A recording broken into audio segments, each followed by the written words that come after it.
તો મહત્વના સમાચાર સામે આવી રહ્યા છે રાજકોટથી બ્રેકિંગ ન્યૂઝ સીધા મહિલા પર હુમલો કરવામાં આવ્યો છે। રાજકોટમાં કાયદો અને વ્યવસ્થાના લીરે લીરા ઉડી રહ્યા છે। સતત વિવાદોમાં રહેતા રાજકોટથી વધુ એક સમાચાર। મહિલાને જાહેરમાં છરી મારવામાં આવી છે, જ્યારે રયા ચોકડી નજીક છરી વડે મહિલા પર હુમલો કરવામાં આવ્યો છે। દિન દહાડે આ ઘટના બની છે। મહિલા પર હુમલો કરવામાં આવ્યો છે। ગાંધીગ્રામ પોલીસ મથકમાં 100 મીટર પાસેની આ ઘટના છે, ત્યારે પોલીસ પર પણ સવાલ। કાયદો અને વ્યવસ્થાની સ્થિતિ પર અનેક સવાલો ઉભા થઈ રહ્યા છે। રાજકોટનો અગ્નિકાંડ હજુ થમ્યો નથી, ત્યાં વધુ એકવાર રાજકોટમાં વિવાદ સર્જાય તેવી એક ઘટના સામે આવી છે। રાજકોટમાં કાયદાના લીરે લીરા ઉઠતા દેખાઈ રહ્યા છે। મહિલાને જાહેરમાં છરી મારી હુમલો કરવામાં આવ્યો છે। એક મહિલા પર છરી વડે હુમલો કરવામાં આવ્યો છે। રયા ચોકડી નજીકની આ ઘટના છે અને મહત્વનું છે કે રયા ચોકડીથી ગાંધીગ્રામનું જે પોલીસ સ્ટેશન છે માત્ર 100 મીટરની અંતર બાદ છે, ત્યારે પોલીસ પણ નજીકમાં હોવા છતાં પણ આવી ઘટનાઓ બનતી હોય તે શર્મનાક કહી શકાય। કારણ કે એક મહિલાને મારવો તે પણ શર્મનાક ઘટના કહેવાય, પરંતુ અહીંયા તો મહિલા પર છરી વડે હુમલો કરવામાં આવ્યો છે। રાજકોટમાં મહિલાને જાહેરમાં છરી મારતા અનેક સવાલો ઉભા થઈ રહ્યા છે।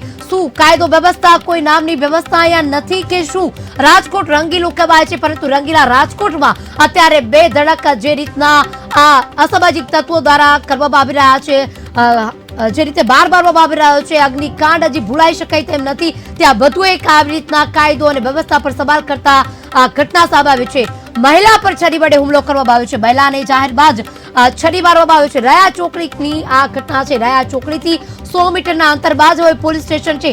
પોલીસ સ્ટેશનની બાજુમાં જો આ ઘટના બનતી હોય, જેને કોઈ પણ જાતનો ખોફ નથી આવી ઘટના બનાવતા, તેવા આરોપીઓ જે છે તે બે ધડક અહીંયા જે ઘટના કરી રહ્યા છે, છરી વડે હુમલો કરી રહ્યા છો। આપ જોઈ રહ્યા છો, સ્પષ્ટ દ્રશ્યો અહીંયા દેખાઈ રહ્યા છે। મહિલા પર હુમલો કરવામાં આવી રહ્યો છે। અહીંયા કોઈ પણ જાતના ખોફ વગર, અહીંયા કાનૂન નામની કોઈ વ્યવસ્થા નથી, અહીંયા કોઈ પણ જાતનું કોઈને ખોફ નથી। તંત્રની કેટલી બેદરકારી કે એક તરફ અગ્નિકાંડ થઈ રહ્યો હતો અને ત્યારબાદ અગ્નિકાંડ બાદ જે પગલાં ભરવામાં આવ્યા હતા અને તંત્ર જે સફાળું જાગ્યું હતું અને ત્યારબાદ કહેવામાં આવી રહ્યું હતું કે કોઈ પણ જાતની આવી ઘટનાઓ નહીં બને, પરંતુ અહીંયા તો હજી ઘટના જે બની અને થોડા દિવસ થયા છે ત્યાં ફરી એક ઘટના સરેઆમ રોડ પર આપ જોઈ રહ્યા છો કે ટ્રાફિકમાં લોકો અવર જવર કરી રહ્યા છે। રસ્તા પર આ ઘટના બની છે। રસ્તા પર છરી વડે હુમલો કરવામાં આવ્યો છે। જો એક મહિલાને મારવામાં આવે તો પણ અહીંયા લોકો ઉભા રહી જાય અને પોલીસ દોડી આવે તેવી ઘટના હોય, પરંતુ અહીંયા તો મહિલાને માર નહીં, છરી વડે મારવામાં આવ્યો છે। રાજકોટમાં કાયદો અને વ્યવસ્થાના લીરે લીરા ઉઠતા દેખાઈ રહ્યા છે। સતત વિવાદોમાં રહેતું રાજકોટ ફરી એકવાર વિવાદમાં આવી રહ્યું છે। રયા ચોકડી નજીકની આ ઘટના છે। મહિલાને છરી વડે એક પુરુષ મારી રહ્યો છે।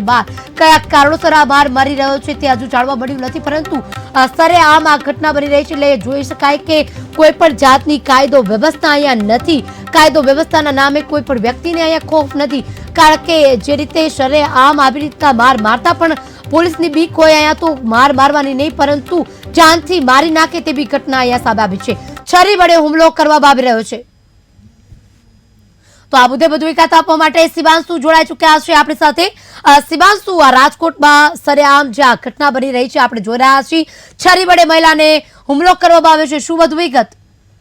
ચોક્કસ વાત કરવામાં આવે તો જે રીતે રાજકોટની ઘટના જે સામે આવી છે, જે ઘટનાની વાત કરીએ કે મહિલાને જે છે છરી વડે હુમલો કરવામાં આવ્યો હતો, સાથે જે છે ગાંધીગ્રામ પોલીસ મથકે 100 મીટર દૂરની જે ઘટના છે, કહી શકાય પોલીસ ઉપર જે સવાલો છે તે ઉભા થઈ રહ્યા છે, સાથે કહી શકાય મહિલાઓ સુરક્ષિત નથી તેઓ પણ જે દાવાઓ છે સરકારો કરતી હતી હવે સામે આવી રહ્યા છે। કારણ કે સુરત પછી હવે એવી ઘટના જે છે સામે આવી છે, ખૂબ જ દુઃખદ ઘટના છે, સાથે કહી શકાય હાલ તો પોલીસ એ દિશામાં તપાસ કરી રહી છે, પરંતુ સવાલ જે ઘટના વારંવાર ઘટે છે અને ત્યાં સામાજિક તત્વો બેફામ બની ગયા છે અને તેના ઉપર જે છે ઘણા બધા સવાલો જે ઉભા થઈ રહ્યા છે।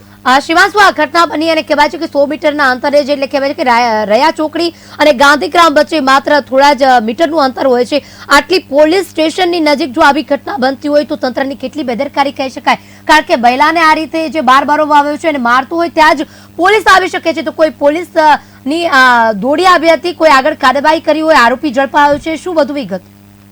ચોક્કસ હાલ જે છે કહી શકાય જે બેફામ જે તત્વો છે તે બેફામ તત્વોને લઈને જે તમામ પ્રકારની જે કાર્યવાહી છે તે પોલીસ કરી રહી છે, પરંતુ સવાલ ત્યાં ઉભા થાય છે પોલીસ સ્ટેશનની 100 મીટરની દૂરીથી જે પ્રમાણે વાત થઈ રહી હતી કે કાયદા વ્યવસ્થાની તે ક્યાંક ને ક્યાંક જે લોખા તત્વો છે તે બેફામ થઈ ચુક્યા છે, અને સાથે જે પ્રમાણની વાત કરીએ તો તે વાતો જે છે કાયદાની મોટી મોટી થતી જે છે કચડાઈ જઈ રહ્યો તે ઉપર જે છે સામે નજર આવી રહ્યો છે. સાથે કહી શકાય તમામ પ્રકારની જે મુદ્દાઓ છે તે પણ સામે આવી રહ્યા છે. હાલ તો પોલીસ આરોપીને ગુનો દાખલ કરી તપાસ હાથ ધરી છે, સાથે અલગ અલગ ટીમો બનાવીને આરોપીની શોધખોળ શરૂ કરી છે.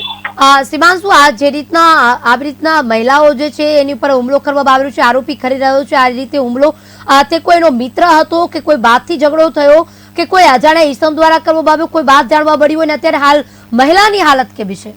ચોક્કસ હાલ જે તમામ જે કારણો છે પ્રાથમિક દ્રષ્ટિએ જે પોલીસે જે તપાસ કરી રહી છે તે પ્રાથમિક દ્રષ્ટિની આપણે વાત કરીએ તો જે પ્રાથમિક દ્રષ્ટિ મહિલાને કોઈના સાથે નાની મોટી તકરાર હોઈ શકે, પરંતુ જે સવાલો જે છે તે એટલા માટે ઉભા થઈ રહ્યા છે કે પોલીસ સ્ટેશનના 100 મીટર દૂરીની જે ઘટના છે તે સામે આવી રહી હતી. સાથે કહી શકાય જે તમામ પ્રકારની જે વાતો છે તે કાયદા વ્યવસ્થા ઉપર તે પણ જે છે ખૂબ જ જી સીમાંશુ, આ કયા સમયનું આ ઘટના છે, કયા સમયે આ ઘટના બની હતી રાજકોટમાં?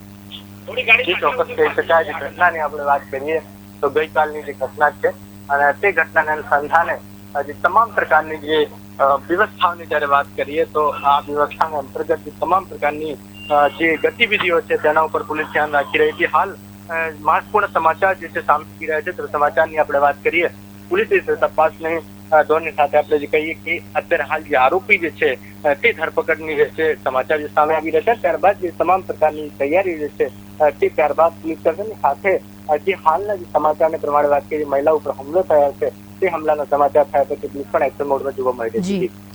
જી શિવાંશુ, સમગ્ર વિગત બદલ આભાર. તો રાજકોટ રંગેલું છે તે તો આપણે જાણ્યું, પણ રાજકોટમાં વિવાદમાં રહેતું રહે છે અને વારંવાર આવી ઘટના સામે આવતી રહે છે, કારણ કે એક તરફ અગ્નિકાંડનો કિસ્સો સભ્યો નથી, ત્યાં બીજી તરફ અત્યારે સરેઆમ જે રયા ચોકડી કહેવાય છે ત્યાં લોકોનો ધબધબો વધારે હોય છે. રાતના 12 વાગે જાવ તો પણ ત્યાં લોકોનો ધબધબો જોવા મળતો હોય છે અને ચોકડી નજીક જ પોલીસ સ્ટેશન હતું, છતાં પણ આટલી ઘોર બેદરકારી કરવામાં આવી રહી છે. તંત્રનો કોઈ પણ જાતનો ખોફ ન હોય તે રીતે આરોપી છે તે છરી વડે હુમલો કરી રહ્યો છે. ત્યારે હવે જોવાનું રહ્યું કે આરોપી સામે કેટલા નક્કર પગલાં ભરી અને કેટલા ઝડપથી પોલીસ તંત્ર કામગીરી કરે છે.